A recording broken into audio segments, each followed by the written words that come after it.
Hi guys, Harbs Narbs here, welcome to my channel. This video will be focusing on the fourth corporate war within the Cyberpunk universe and the power struggle that it wrought between the corporations involved. Okay, let's go.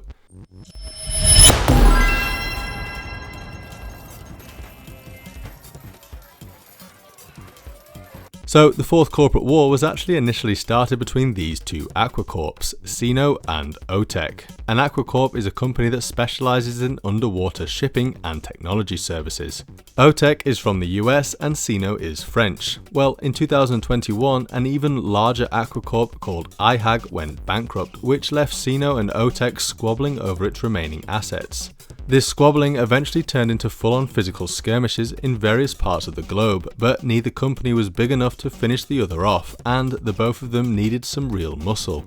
Therefore, OTEC hired the US-based Militech and Sino hired the Japanese-based Arasaka. This was the perfect opportunity for Militech and Arasaka to test each other's mettle, as for years they had been playing nice with each other and acting with some form of decorum. At a maximum, they had been sabotaging each other's assets in secret.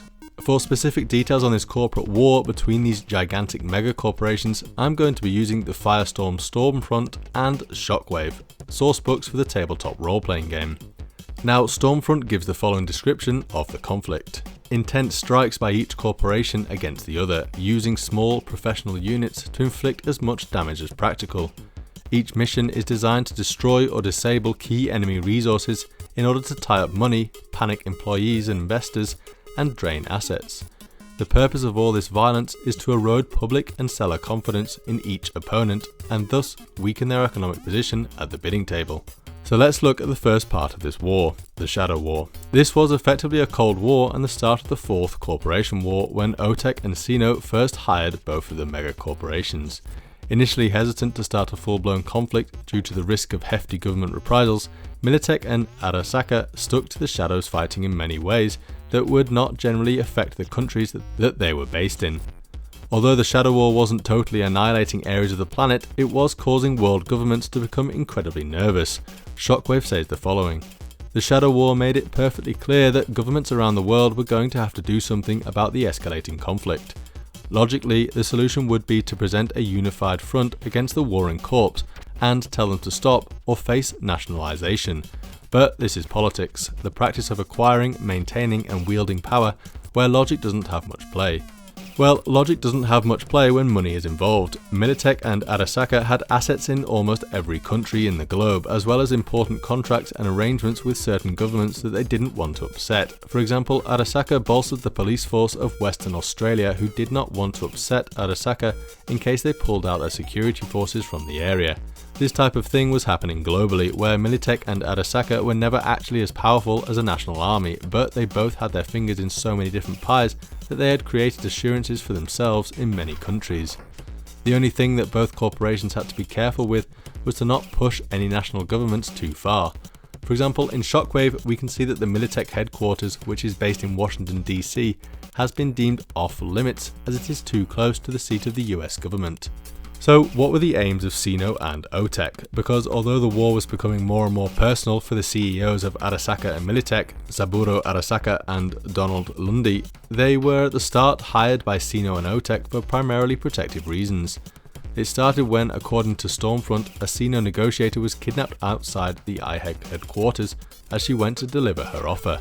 OTEC denied the kidnapping but then became paranoid of reprisals. Therefore, in November 2021, OTEC hired Militech to assume all security of OTEC assets in case Sino responded to the kidnapping, which OTEC denied being a part of.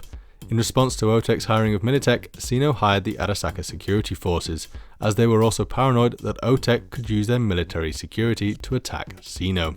This was a war triggered by extreme paranoia, and although many people think that it is simply a war between Sino and Arasaka and OTEC and Militech, there is a fifth company hiding in the shadows. According to Shockwave, the investment firm Merrill, Asukaga and Finch may have actually instigated the conflict. They have apparently been monitoring Arasaka and Militech for years and then decided to prod the bears. However, this does state that it is only a theory. According to Stormfront, OTEC and Sino actually wanted different parts of IHAG, and the only point of contention between the two were IHAG's space facilities. Both companies desperately wanted the orbital and launch facilities IHAG owned, and whilst the battle for these was largely done in the boardroom, the war was necessary for both companies to destabilize the other one. Once the gloves were off, the gloves were staying off, and the war between OTEC and Sino escalated in a way which they did not expect it to. The battles between Arasaka and Militech became more about them and saving face. The world was watching, and both firms felt like they could not show weakness. In fact, the Fourth Corporate War was the first proper corporate war and involved battles on almost every continent. It is not a traditional war, it is more like two guerrilla factions battling each other in a quick successive strikes anywhere on the globe. Some examples of incidents that took place can be found in the timeline in Shockwave. On Friday the 6th of May 2022, Militech reprises with a series of bombings which kill over 60 Arasaka employees. On Wednesday the 22nd of June to Thursday the 14th of July, Special Forces strikes occur on a daily basis around the world. Targets include Militech offices in Rio de Janeiro, Night City, Chicago, Bogota, Nairobi, Paris, and lots of Militech showrooms worldwide. Strikes also occur in Arasaka's offices in Tokyo, Hong Kong, Sydney, Hamburg, Stockholm, Rio de Janeiro, New York, and Chicago. On Friday the 15th of July 2022, an Arasaka battalion attack on Militech's Los Angeles office succeeds in seizing the facility. Militech responds with a manufactured riot at Arasaka's Paris office. It is only a diversion to access the building's air conditioning, however, and a strike team pumps in a short-lived aerosol toxin, killing all within. Finally, on Monday the 5th of September 2022, the Hong Kong battle escalates as both Militech and Arasaka move troops onto the island. Arasaka uses Taiwanese mercs, and Militech is actually hiring Chinese volunteers. The once proud trading city is steadily reduced to rubble between warring factions. All the remaining corporations and triads flee. Ultimately, Arasaka had more to prove than Militech, and Saburo wished more than anything to humiliate a Western company, given what had happened in Japan during World War II. These skirmishes and battles were starting to affect the people that lived in these cities. Collateral damage and civilian casualties were occurring, and national governments were starting to take serious notice. Together, both Europe and the US started to work against Arasaka and Militech. On the 22nd of October 2022, President Kress of the United States commenced a reactivation clause for the United States military, of which the CEO of Militech, Lundy, used to be a part of before retiring. This therefore put him automatically back under the command of the US President, who then ordered Lundy to stand down all of Militech's troops. By October 23rd, US troops had started to move against Arasaka holdings on US soil. Meanwhile, in Europe, they started to nationalize Militech and Arasaka companies, some by force if necessary. This was a different approach to the US, as it gave control of all of their assets to the Europeans. However, this was far more possible in Europe, which was at the time generally more stable than the US.